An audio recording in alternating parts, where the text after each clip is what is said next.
Tignan mo ang ginawa niya. Ito si Jason Solomon at sigurado kung hindi ka pa nakakita ng mas mayabang na fighter kaysa sa kanya. Malawak ang skill set niya at malinis ang record, parang imposible siyang talunin.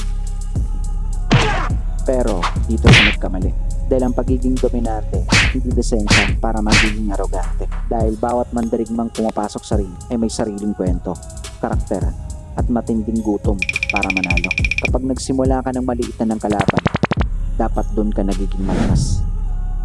Bago ang laban niya sa isang tinatawag na The Killer, nagpakitang gilas na naman siya.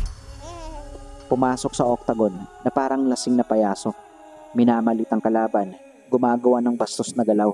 Pati ang ring girl hindi rin nakaligtas sa mga biro niya. Tumunog ang bell at nagsimula na ang laban. Sumugod siya na parang wala sa sarili at diretsong sumalpok sa isang suntok. Mabuti na lang at hindi napigilan agad ng referee, dahil kung hindi na rin natin makikita ang 4 na suntok na tuluyan nagpabura